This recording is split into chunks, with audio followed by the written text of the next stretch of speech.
하나님 아버지, 하나님의 은혜 가운데 우리가 주일 예배를 이렇게 낮 예배와 오후 예배로 올려드립니다.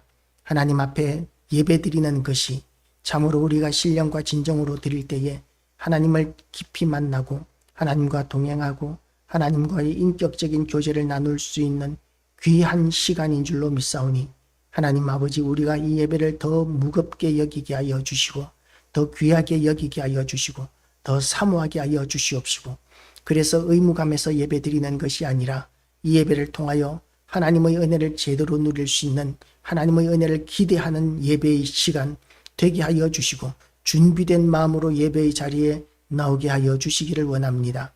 오늘도 이 시간 선포되어지는 말씀이 공중으로 사라지는 울리는 꽹과리와 같은 소리가 되지 않게 하여 주시고 세상 끝까지 많은 이들에게 전파되고 들려지는 소리가 되게 하여 주시옵시고, 아버지의 뜻이 하늘에서 이룬 것처럼 땅에서 이루어지게 하는데 귀하게 쓰임받는 말씀 되게 하여 주시옵소서.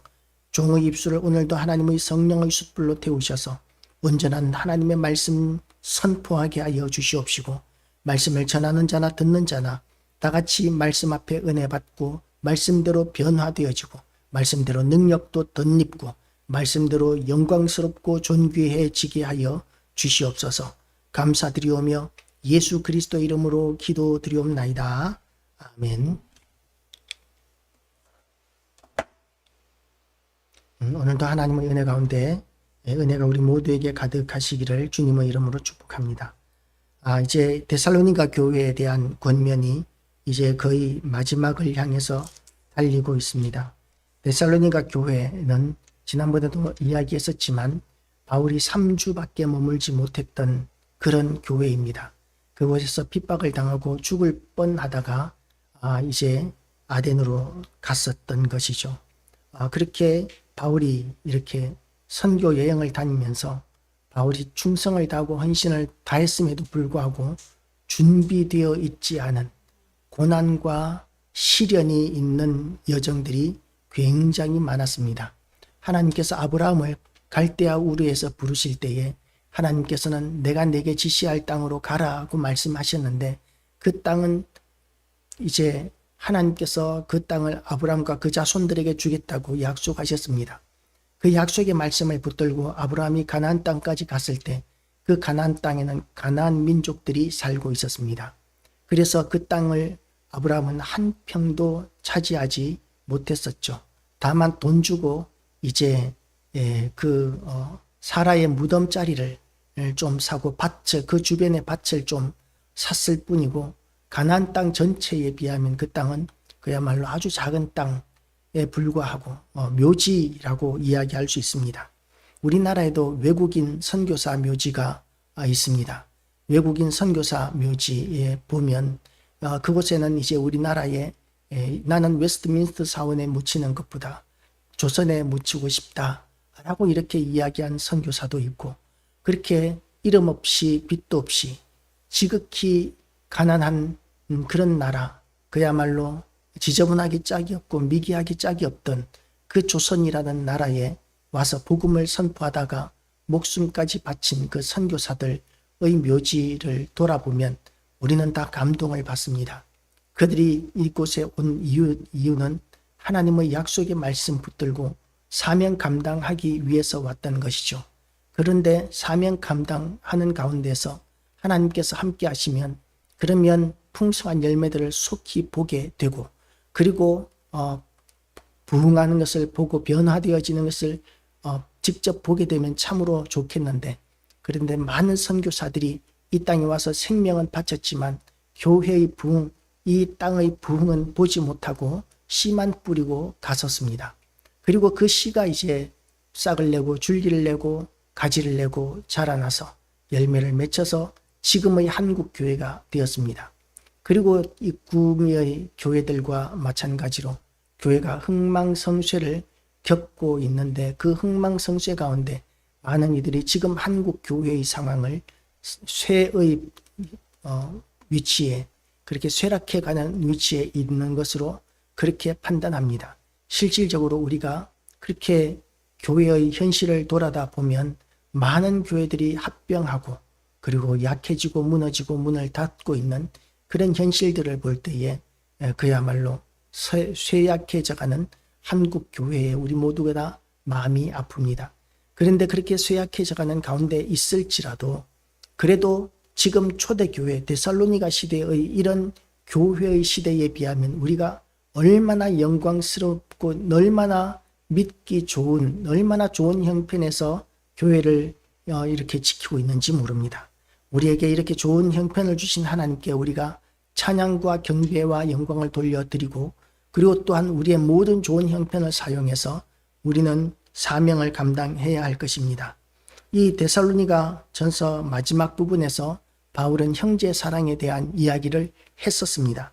9절에서 형제 사랑에 관하여는 이라고 이렇게 이야기하면서 종말을 기다리는 교회와 성도들이 이 교회 안에서 형제 자매들 간의 관계가 어떤 관계가 되어야 하는지에 대해서 이야기를 했습니다.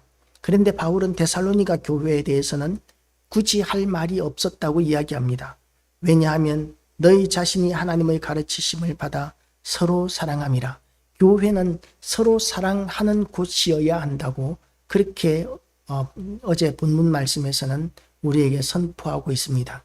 그래서 지금의 이 시대의 교회가 능력이 약해지고 있는 근본적인 원인 가운데 하나가 물론 말씀이 약한 부분도 있겠지만 그보다는 우리가 행함과 진실함이 없는 사랑, 겉으로는 사랑한다고 그러지만 교회 안에서 성도들 간에 정말 형제 자매들보다 더 사랑해야 하는 예수 그리스도의 핏값으로 하나 된 우리 교회와 성도들이 그 관계가 얼마나 소중한 관계인지에 대해서 인식하지 못하기에 그래서 더 깊이 사랑하지 못하기 때문에 우리가 교회가 점점 더 연약해져 가는 것을 보고 있는 것입니다. 우리가 진짜 사랑의 공동체인데 많은 사람들이 이단에 몰리는 이유 가운데 하나가 뭐냐 하면 그곳에 가니까 진짜 사랑이 있더라 하는 그런 사람들이 많이 있는 거예요. 그곳은 진짜 사랑이 아니라 가짜 사랑입니다. 멸망으로 이끌고 가는 사랑입니다. 그럼에도 불구하고 어쨌든 함께 지옥을 가기 위해서 얼마나 관심을 가지고 돌보고 섬기는지 모릅니다.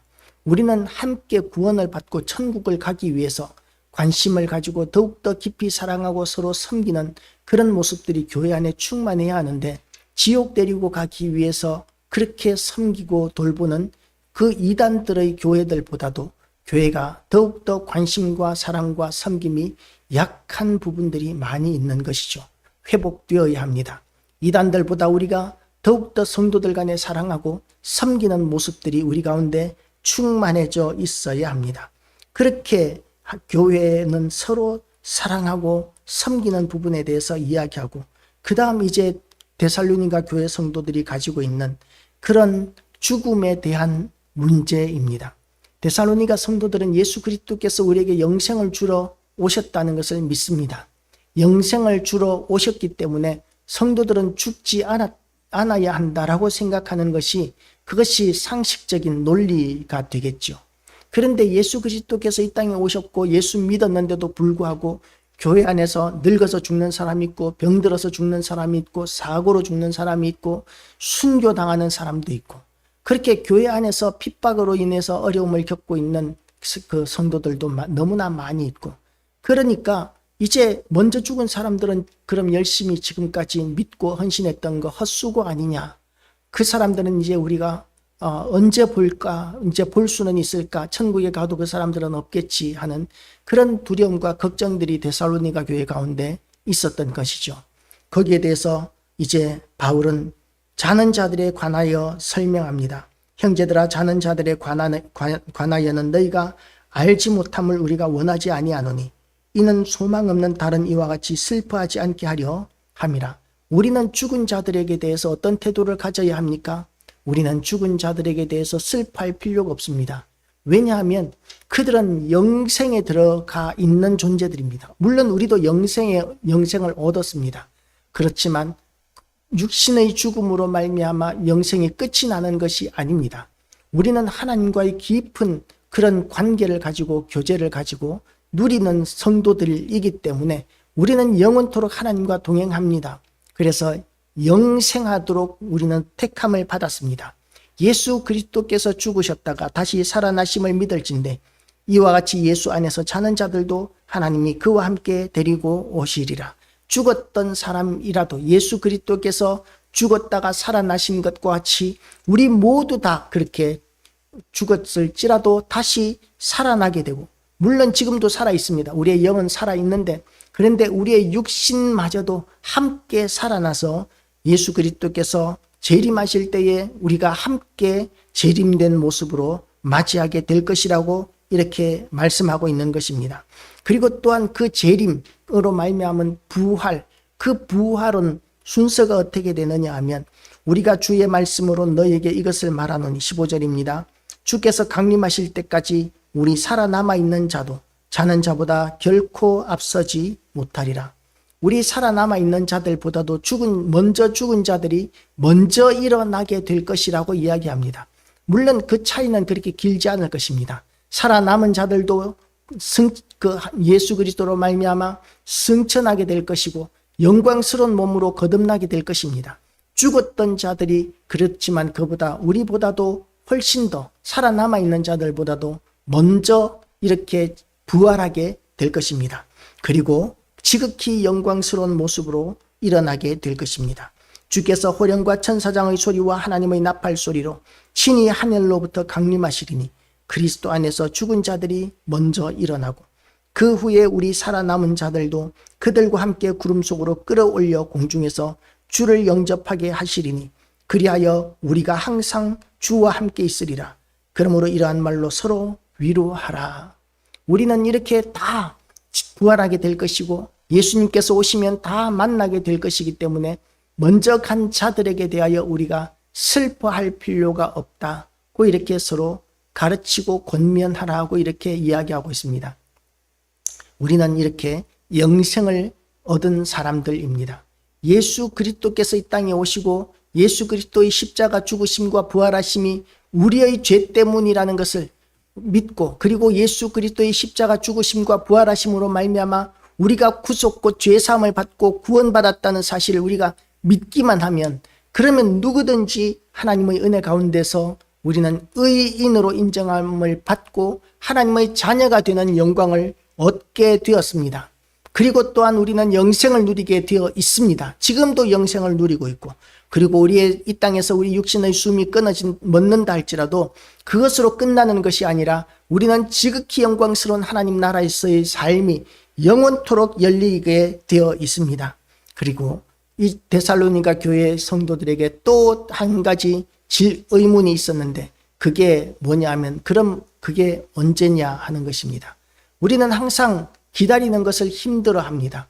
기다리는 것, 그냥 우리가 일단 어떤 기한을 정해놓고 기다리는 것은 그나마 쉽습니다. 3년간만 이렇게 공부하면 중학교 졸업이야, 고등학교 졸업이야, 대학교 졸업이야. 군대도 거꾸로 매달아 놔도 국방부 시계는 돌아간다. 그렇게 이야기하기도 하고, 그렇게 우리가 시간을 정해놓고 기다리는 것은 그나마 쉽습니다.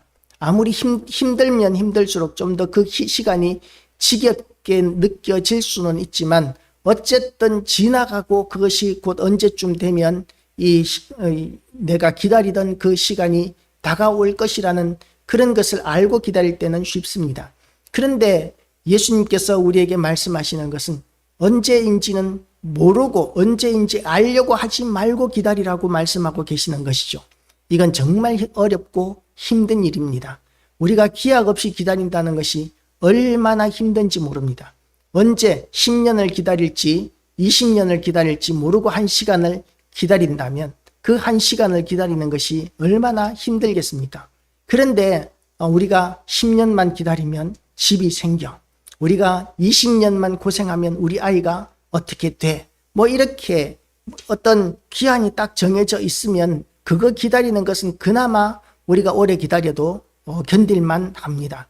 그런데 예수님께서 우리에게 기다리게 하시는 방법은 기약 없이 기다리라고 말씀하고 계시는 것입니다. 언제인지 그것은 하나님만 아신다라고 이렇게 이야기하고 계시는 것이죠. 왜 때를 정해놓지 않으셨겠습니까? 우리가 항상 우리는 내일이라도 주님이 오실 수 있고 지금 예배 중간이라도 예수님께서 오실 수 있다는 그런 항상 거룩한 긴장감을 가지고 살도록 하기 위해서 예수님께서는 우리에게 기약 없이 기다리게 하셨습니다. 그러나 그렇게 기다리는 가운데서 기다리다가 안 오시면 어떻게 하나 라고 이렇게 생각하는 사람들이 있겠지만, 그러나 우리의 인생은 누구든지 끝이 있습니다. 예수님께서 재림은 언제 하실지 모르겠지만, 그러나 우리의 생명은 영원토록 존재하지 않습니다. 우리의 육신은 낡고 쇠락해져 갑니다. 그리고 이제 우리의 육신의 기력이 다하게 되면 우리의 이 땅에서의 생명은 끊어지게 되어 있습니다. 그러면 우리는 하나님 앞에 가서 심판을 받게 될 것입니다. 잘 믿은 사람들은 잘 믿은 대로 상을 받을 것이고, 그리고 믿지 않은 자들은 믿지 않은 대로 영원한 형벌에 들어가게 될 것입니다. 우리 주님께서는 그렇게 기약 없이 기다리게 하셨는데, 그것을 그냥 아무것도 하지 말고 기다리는 것이 아니라 기다리는 동안에 하나님께서 주신 사명 감당하는 일에 더욱더 충성하면서 기다리라고 말씀하십니다. 그래서 그냥 기다리는 것이라면 지겹겠지만, 사명 감당하면서 충성을 다하면서 기다린다면 우리에게 시간이 얼마나 빨리 지나가는지 모릅니다. 감당해야 될 사명을 제대로 감당하지 않으니까, 기다리기만 하니까 그 시간이 지겹고 빨리 흘러가지 않는 것이지요. 우리는 주님이 우리에게 기다리게 하신 그 선하신 목적을 인식해야 합니다. 우리 주님을 기다리는 일은 우리 주님이 언제든지 오실 것이라는 그런 믿음을 가지고 긴장한 상태에서 기다리기도 해야 하지만, 하나님께서 우리에게 주신 사명을 감당할 시간이 지금밖에 없다는 그런 마음을 가지고 충성을 다함으로 말미암아 우리의 시간이 얼마나 빨리 지나가는지를 우리가 인식하고 주님 오시기를 기다려야 합니다. 그래서 주님 앞에 갔을 때 내가 그것만큼은 잘 해놓을 걸. 오늘 아침에도 우리가 시간에 대한 이야기 했었고 헌신에 대한 이야기를 했었는데요. 지나고 나면 우리의 인생이 후회할 것이 많이 있습니다. 20년 전으로 우리를 다시 돌려놓는다면 내가 인생을 이렇게 살지 않았을 것인데, 그렇게 생각할 수 있는 그런 성도들이 굉장히 많습니다. 내가 초등학교에서부터 다시 인생을 시작한다면 그러면 인생을 완전히 지금과는 다르게 살 텐데, 그렇게 생각할 수 있는 그런 여건들이 굉장히 사람들이 많이 있습니다. 우리는 열심히 살아도 후회하고 열심히 살지 않아도 후회합니다. 그럼에도 불구하고 열심히 사는 동안은 우리가 다시 돌아가도 이렇게밖에 살 수 없어라고 이야기할 수밖에 없는 최선을 다하는 삶을 살면, 그러면 하나님 앞에서 우리는 내놓을 것이 많아지게 되는 것이죠. 인정받을 것이 많아지게 됩니다. 하나님께서는 착하고 충성된 종아, 내가 나의 영광에 참여하라고 이렇게 말씀하실 것입니다. 우리가 이 땅에서 하나님처럼 예수님처럼 전지전능하게 모든 일을 완벽하게 마무리할 수는 없습니다. 완벽한 인생을 살 수는 없습니다. 그러나 우리에게 맡겨진 시간의 한도 내에서, 여건의 한도 내에서 충성된 삶을 살면 하나님께서는 우리에게 착하고 충성된 종아라고 이야기해 주실 것입니다. 우리는 그 이름을 붙들고 그 소망을 두고 우리 이 땅에서의 좀 잘 살아보는 부유함이나 노후 대책이나 이런 출세하는 것이나 그런 것에 목숨을 거는 것이 아니라 하나님으로부터 영원한 칭찬과 상을 받기를 소망하고 기대하는 그런 삶을 우리는 이 땅에서 살아야 할 것입니다. 그런 삶을 살아간다면 우리에게 지금 예수님께서 오시기를 기다리는 이 시간들은 얼마나 빨리 지나가는 시간이 될지 모릅니다. 충성하지 않기 때문에 시간이 빨리 가지 않습니다. 일을 열심히 하지 않기 때문에 우리의 시간이 지겹기 그지없는 것입니다. 충성을 다함으로 말미암아 우리 주님 오시기를 속히 앞당기는 아멘 주 예수여 오시옵소서라고 기대하고 소망했던 사도 요한의 기도가 저와 여러분의 기도 되시기를, 그런 소원이 되시기를 주님의 이름으로 축복합니다. 기도하시겠습니다. 하나님 아버지, 우리 주님이 이 땅에 우리는 속히 오시기를 원하지만, 그러나 우리가 때로는 땅에 속한 것들 때문에 우리가 주님이 조금만 더 늦게 왔으면 좋겠다고 생각하는 성도들도 한둘이 아님을 고백합니다. 하나님 아버지, 그러나 우리가 이 땅에서 좀 더 누리는 것이 하나님 나라에서 누리는 그 영광과 비교하면 그야말로 너무나 사소하기 짝이 없고 보잘것없는 것이라는 것을 우리가 날마다 믿음으로 붙들게 하여 주시옵시고, 오늘도 우리가 믿음으로 말씀으로 승리하게 하여 주시고 하나님의 영광을 드러내게 하여 주시옵소서. 우리의 이번 한 주간도 믿음으로 살게 하여 주시고 하나님의 능력으로 살게 하여 주시고 그리고 또한 승리하는 자로 살게 하여 주시옵시고 그래서 하나님 아버지 우리의 모든 행하는 일에 하나님께서 형통하게 하시고 우리의 행하는 모든 일들을 통하여 하나님께서 풍성한 열매들 부흥의 역사들이 나타나는 것을 우리에게 보여 주시옵소서. 모든 영광 하나님께 돌려드리오며 예수 그리스도 이름으로 기도드리옵나이다. 아멘. 하늘에 계신